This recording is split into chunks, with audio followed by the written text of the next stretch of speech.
Warahmatullahi wabarakatuh. Apa kabar semuanya? Semoga dalam keadaan sehat dan terhindar dari virus yang terkenal sekarang yaitu COVID-19.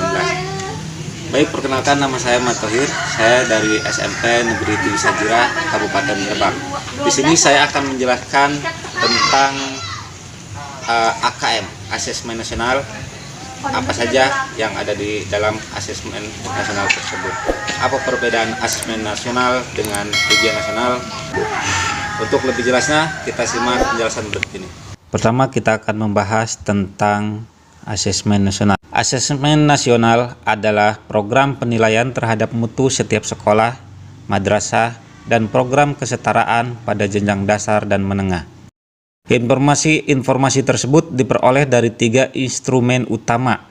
Pertama, asesmen kompetensi minimum atau AKM yang mengukur kompetensi mendasar literasi membaca dan numerasi siswa.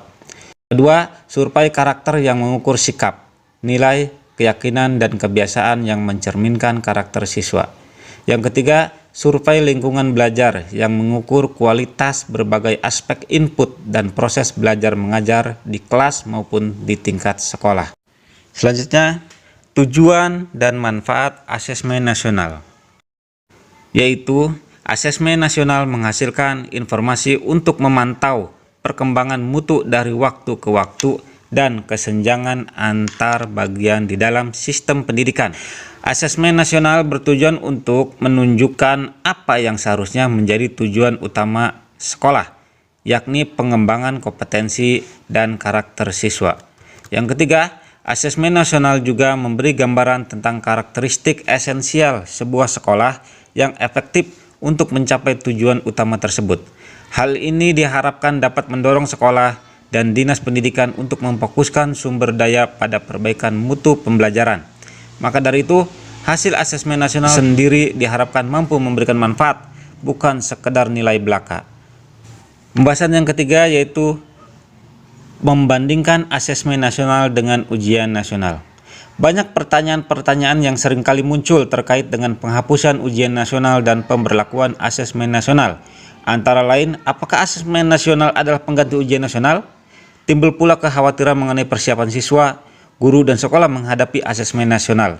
Untuk mendapatkan informasi yang tepat, kita perlu membandingkan beberapa hal penting mengenai ujian nasional dan asesmen nasional. Berikut kita lihat tabel perbandingan asesmen nasional dengan ujian nasional.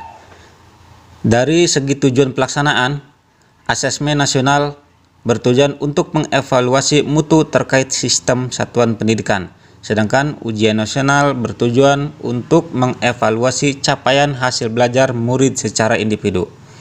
Dari segi jenjang penilaian, asesmen nasional menilai dari jenjang SD atau MI, SMP atau MTS, SMA, dan sederajat. Sedangkan ujian nasional hanya SMP, SMA, dan SMK sederajat. Kemudian kriteria pembanding dari level siswa yang melaksanakan asesmen nasional adalah kelas 5 untuk SD, kelas 8 untuk SMP, dan kelas 11 untuk SMA, SMK sederajat. Sedangkan ujian nasional yang mengikuti ujian nasional adalah siswa tingkat akhir pada setiap jenjang. Dari kriteria pembanding, subjek siswa, survei siswa dipilih secara acak untuk mengikuti asesmen nasional, jadi tidak semua siswa mengikuti.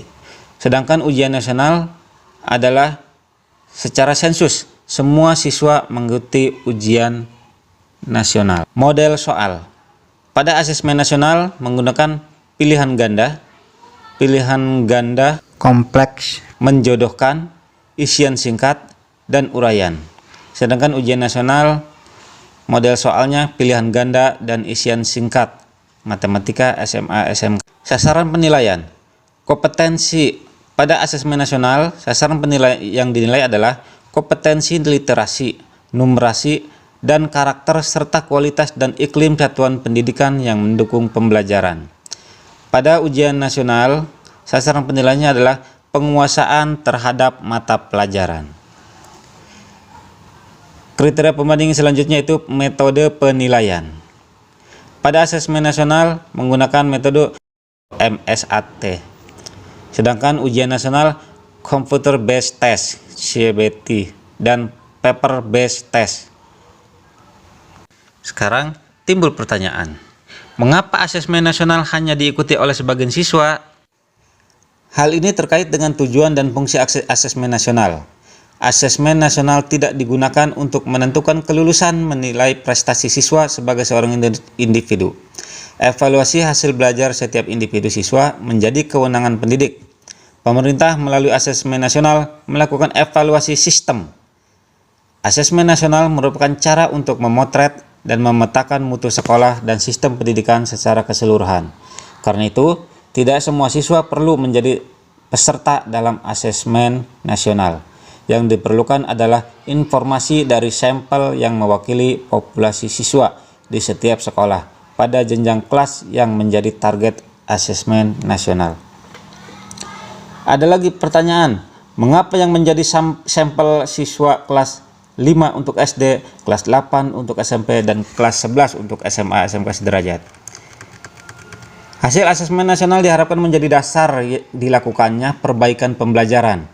Pemilihan jenjang kelas 5, 8, dan 11 dimaksudkan agar siswa menjadi peserta asesmen nasional dapat merasakan perbaikan pembelajaran ketika mereka masih berada di sekolah tersebut.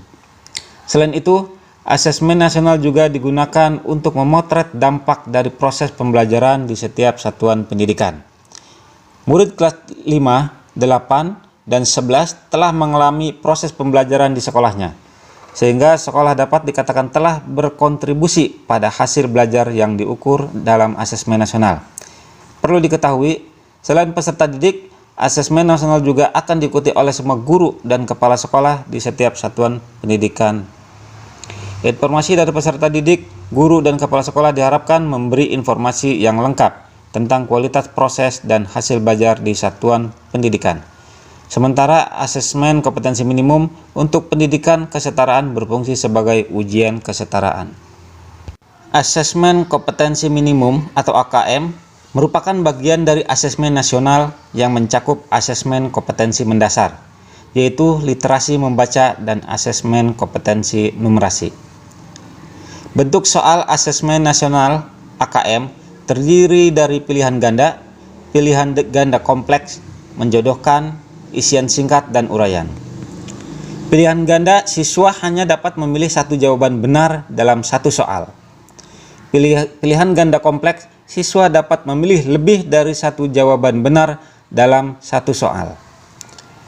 Menjodohkan, siswa menjawab dengan cara menarik garis dari satu titik ke titik lainnya yang merupakan pasangan pertanyaan dengan jawabannya.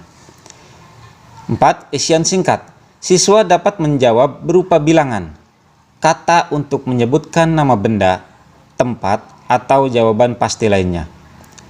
5. Uraian, siswa menjawab soal berupa kalimat-kalimat untuk menjelaskan jawabannya. Adapun waktu untuk mengisi soal, murid kelas 5 akan mengerjakan 30 butir soal untuk mengukur kompetensi literasi membaca dan 30 butir soal untuk mengukur kompetensi numerasi.